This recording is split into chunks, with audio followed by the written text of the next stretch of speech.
Olá, queridos. Estou aqui novamente para comentar mais uma prova. Dessa vez a prova de recuperação. Foi nossa terceira atividade avaliativa na turma. Eu sou a professora Viviane Lima, né? E vamos tentar falar um pouco sobre cada questão do nosso teste de recuperação. Nós já falamos sobre o pré e pós-teste e nós já falamos sobre a prova substitutiva, ok? Bom, na nossa primeira questão, o que nós temos, né? O enunciado diz: já discutimos que a SAI não é um formulário que se preenche para prescrever cuidados a uma pessoa e nem é sinônimo de planos de cuidados. A gente sabe que SAI é sistematização da assistência de enfermagem, né? E às vezes nós ouvimos pessoas falando assim, já fez a SAI do paciente? Já preencheu a SAI do paciente? Então, SAI não é algo que se preencha, né? A SAI não é algo palpável. Então, estudiosos do assunto vêm remetendo SAI à gestão do cuidado. E aí eu pedi para que os alunos escrevessem como eles entendem essa proposição de SAI ser igual à gestão do cuidado à luz das nossas aulas e da literatura. E aí o que espera-se que o aluno responda, né? Que a SAI que ela se aproxima da gestão do cuidado porque ela desenvolve a padronização das atividades de enfermagem com guias, rotinas, manuais, com os POPs, e com isso ela padroniza também o processo de enfermagem em cada unidade e entre as unidades. Então ela coloca as unidades para funcionarem de forma interligadas, né? Não como mini hospitais isolados. Isto inclui padronizar formulários, padronizar o modo de educação permanente em serviço, gerenciar indicadores para gerar informação, mas não é apenas essas tarefas, né? SAI é Nanda Nick-Nock, é fazer processo, é fazer diagnóstico de enfermagem? Mas não é só isso. É ter assistência, é ter educação e administração da unidade alinhados, tá ok? Na questão 2, né, eu fiz uma afirmação. Ter uma linguagem padronizada ajuda no processo de sistematização da assistência. De que forma você explicaria essa afirmação? Nós precisamos ter atenção quando nós lemos qualquer documento, né? E também uma prova que estamos respondendo, que estamos fazendo. Eu não fiz uma pergunta, eu não perguntei se a linguagem padronizada ajuda no processo de sistematização. Eu afirmei. E algumas pessoas entenderam essa pergunta como uma pergunta composta. Não, eu afirmei. Então, a gente precisa prestar atenção no que a gente está lendo, na pontuação, porque senão nós vamos sempre perder pontos nas nossas respostas. E não vamos responder as coisas de forma coerente. E aí não entendemos. Por que não alcancei o conceito que achei que fosse alcançar? Né? Porque você não está respondendo de forma coerente porque você provavelmente não leu o enunciado de forma correta. Então, a linguagem padronizada ela ajuda no processo de sistematização da assistência. De que forma? Como que a gente explica isso? A gente já sabe que ajuda. Porque a linguagem padronizada é uma forma de você nomear com nomes iguais eventos iguais. E esta padronização, né, essa nomeação dos eventos, né, iguais com o mesmo nome dentro da instituição, vai permitir que periodicamente a gente busque esses eventos que agora estão igualmente nomeados através desse único nome que a gente já conhece, que já está padronizado, e a gente obtenha resultados sobre quantidades, frequências, lugares e outras variáveis. E isso vai gerar indicadores institucionais. Esses indicadores é que vão ser utilizados para retroalimentar o processo de avaliação e implementação das ações. Tá? Então, uma das principais ajudas da linguagem padronizada é a gente poder gerar indicadores. Eu cuido do meu paciente, se eu não tiver linguagem padronizada, cuido. Eu vou cuidar. A comunicação vai ser efetiva? Vai. Porém, eu não vou conseguir gerar produto daquilo ali, não vou conseguir gerar resultados que eu consiga entender qual o impacto da intervenção do enfermeiro e de todos os processos em que o enfermeiro está inserido, se eu não consigo ter uma busca com um nome único, tá? Então é muito importante a gente conseguir ter uma linguagem padronizada. Eu pedi que vocês escolhessem na questão 3 uma teoria de enfermagem e que dissertassem sobre ela, né? Coloquei aqui que vocês tivessem cuidado com a extensão do trabalho, né? Para que não ficasse uma coisa muito grande para vocês mesmos. Vocês fizeram trabalhos bons, mas esqueceram de citar, que é uma coisa muito importante,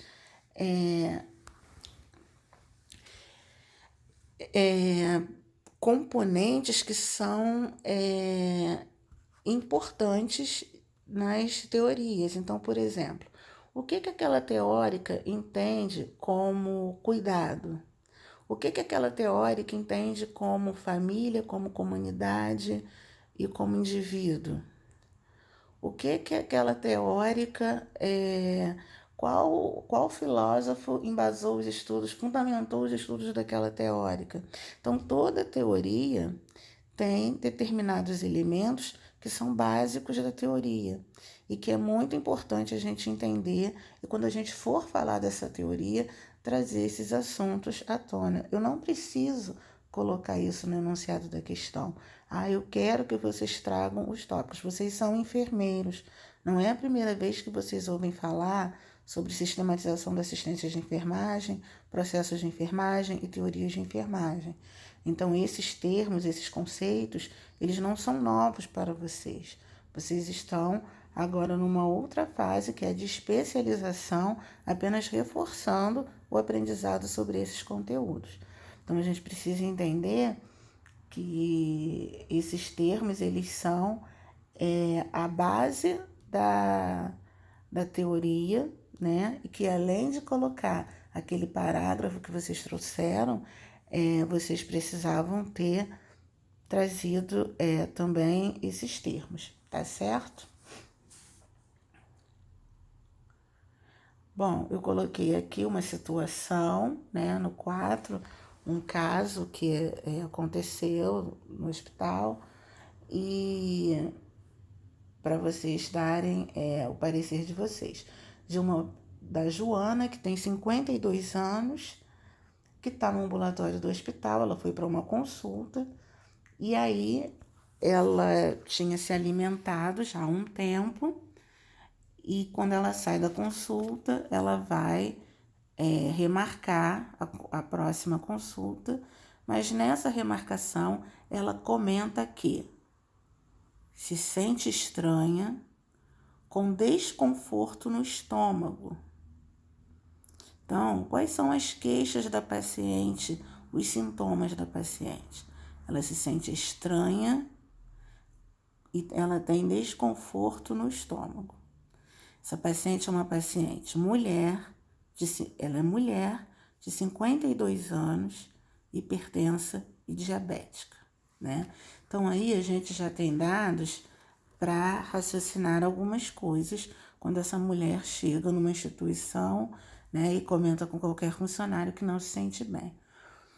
Independente dessa funcionária estar falando, dessa paciente estar falando da queixa dela para um enfermeiro no setor de avaliação de risco, é preciso que todos no hospital saibam para onde encaminhar, para que a conduta seja padronizada no hospital, né?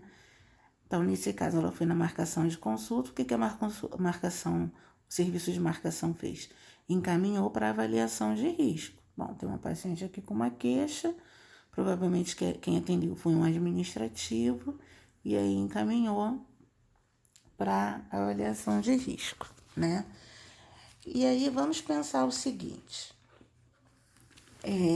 nem todos os serviços, né, e não é para ter realmente, se a gente for pensar superficialmente, vai ter um enfermeiro, um médico, um profissional técnico em saúde no serviço de marcação de consulta, né?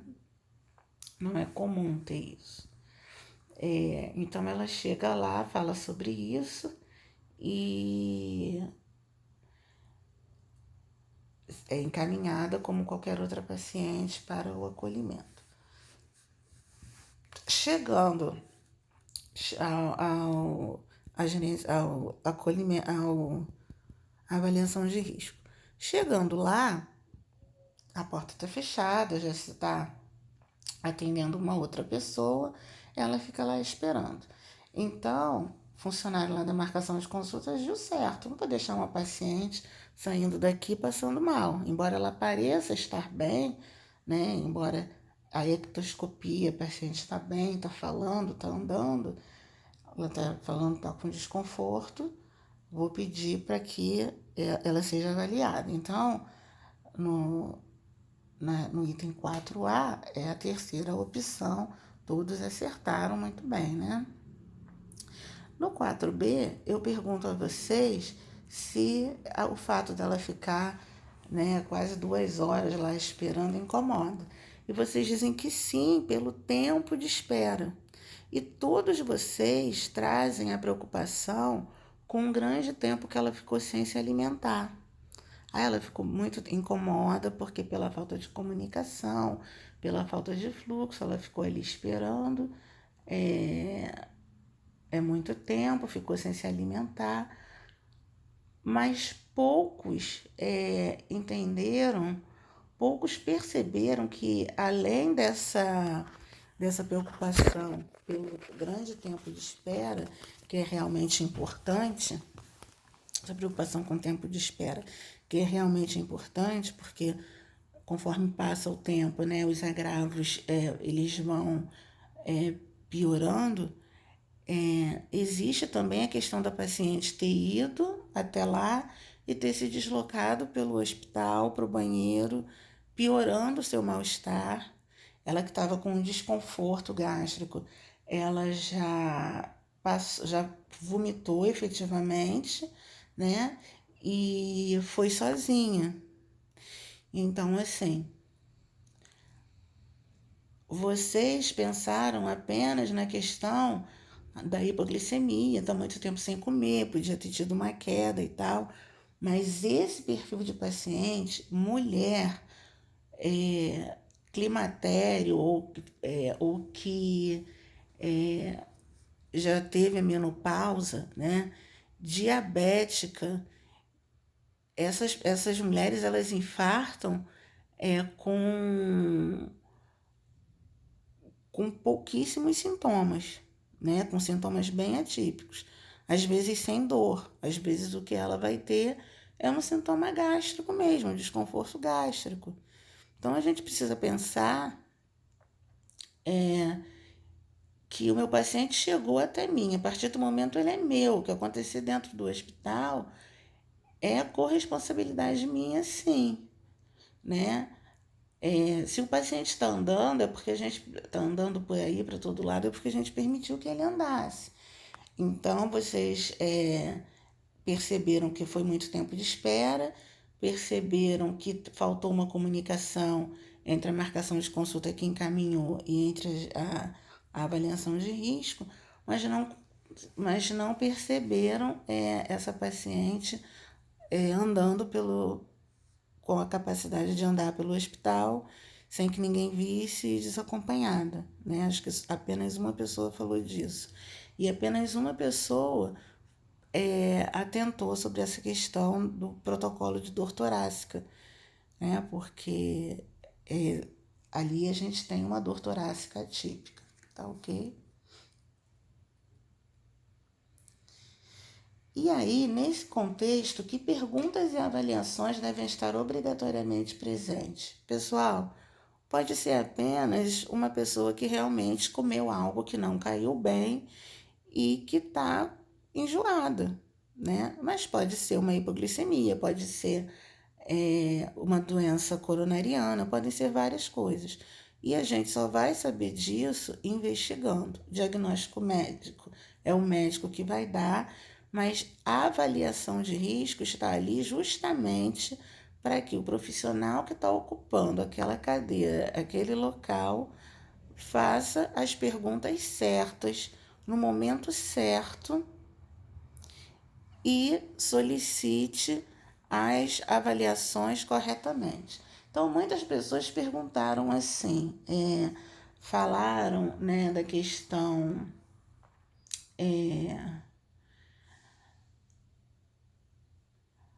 medir circunferência abdominal, não pesar, é uma coisa que não cabe naquele momento. Não faz diferença naquele momento se eu sou um obeso grau 2 ou um hiperobeso. Não faz diferença naquele momento, né? Então, o que a gente precisa saber dessas pessoas para pensar? O risco de doença coronariana é alto, é baixo, o risco de desglicemia é alto ou baixo, eu vou pelo caminho da doença coronariana, pelo caminho da desglicemia, por quê? Se essa paciente precisar entrar numa rota de dor torácica, eu preciso fazer isso logo, ela tem que passar à frente das pessoas, né? Então, é muito importante que o enfermeiro entenda que nessa situação é importante ver saturação, glicemia, ver os sinais vitais, fazer um eletro, sim, para a gente afastar sinais de isquemia recentes, ou até mesmo de que a paciente já esteja infartando, né? Então a gente não espera essa paciente passar por nós, chegar ao médico, a gente já faz esse eletro, já chega com o eletro na mão do médico já pronto, para que ele possa avaliar, já mede a glicemia, né? E já pede para alguém lá falar com ele sobre, tá muito baixa, vai ter que repor, já pede para chamá-lo de onde ele estiver, porque tem que fazer uma correção de glicemia. Então a gente precisa entender a prioridade de cada coisa e agir sem receita de bolo, né? E ninguém lembrou do eletrocardiograma. E aí, nesse sentido, eu esperava que aparecesse um diagnóstico que era risco de integridade tissular prejudicada por conta da onda de isquemia, né? Citaram esse diagnóstico, mas não associaram a questão da doença coronariana. Isso, em termos de raciocínio clínico, é muito complicado e muito incorreto, porque como surge tal diagnóstico se você não tinha percebido o problema? Quais intervenções de enfermagem teriam espaço nesse momento? Nossa, várias intervenções de enfermagem, né, são importantes para ansiedade, para melhorar o regime terapêutico, a adesão da paciente a longo prazo. Mas nesse momento, uma paciente que eu estou desconfiando de uma isquemia miocárdica, eu preciso orientar nesse momento, obrigatoriamente, repouso, uma cabeceira elevada, avaliar se ela precisa de um suporte de oxigênio, uma cuba perto para eliminação gástrica, para essa paciente não broncoaspirar, porque ela, né, está vomitando. Iniciar a orientação preliminares sobre o que é a doença coronariana e começar a comentar com a paciente sobre possíveis procedimentos que ela venha precisar fazer no momento, uma angioplastia, por exemplo, ou um CAT, né, para a gente tentar dar uma diminuída nessa ansiedade, a paciente se sentir acolhida e perguntar, né? Você tem algum compromisso agora, algum familiar que você queira chamar e tudo mais? Familiar, nós mesmos podemos chamar ou podemos solicitar um colega de outro serviço, né, do serviço social, ou solicitar um psicólogo que venha, alguém que venha conversar, se a paciente estiver realmente muito alterada, muito abalada com a notícia, alguém que venha nos ajudar, nos dar suporte nisso, tá? E com isso a gente recebe, a gente responde o item F da questão. E aí eu pedi no item G que se fizessem, né, projetos para tentar sanar o problema ali da avaliação de risco. E os projetos de vocês foi focando na questão da comunicação, né, entre um setor e outro, a questão de estabelecer fluxos de prioridade, fluxos de atendimento, fluxos de rota dentro do hospital, não deixar que o paciente se desloque sozinho. Ali é o problema, né? A comunicação entre os vários setores e o local onde se faz a avaliação de risco, a chegada de fato desse paciente ao setor de avaliação de risco, a monitorização desse paciente. Quando eu falo monitorização, eu não estou falando apenas do monitor paramétrico, mas de toda a movimentação dele dentro do hospital, para ir ao banheiro. Isso passa a ser responsabilidade nossa, né? Mesmo que ele ainda esteja aguardando a avaliação de risco, né? Mas o que a senhora tem? O que está vendo? Dá para ir ao banheiro sozinha? Dá, não dá? Isso passa a ser nosso, né? E toda a logística que a gente precisa ter para que isso aconteça, né? Atualizações, capacitações, os painéis com avisos. A gente pode aproveitar esse momento, sim, para fazer salas de espera, para passar vídeos educativos para as pessoas. É muito bacana. Teve uma prova que eu achei muito interessante que tocou nesse assunto, né? E aqui o nosso relato, segundo o SOAP, né, significa que a gente tem que ter no subjetivo, não é só a queixa do paciente, mas também as impressões do examinador. Então, muita gente pegou o sonolento com fácil despertar e colocou lá no exame físico, mas isso pode também ser uma impressão do examinador, tá? No objetivo, não é só o exame físico. No objetivo também entram os exames laboratoriais, ok? Os sinais vitais também estão aí nos objetivos. Nós colocamos as nossas impressões, né, que pode ser os diagnósticos de enfermagem também, e colocamos ao final as nossas condutas, né, as nossas intervenções, ok? Tudo pelo método SOAP, como a gente conversou nas nossas aulas e como a gente já discutiu nos outros 2 testes, tá bom, pessoal? Então, estou deixando aqui porque quem receber a sua prova corrigida, receber a nota e quiser saber como é que foram as respostas e tal, essa é a nossa prova comentada, tá bom? Então é isso. Espero que vocês tenham gostado do nosso curso, da nossa disciplina. Deixo um abraço. Boa sorte para a carreira de vocês.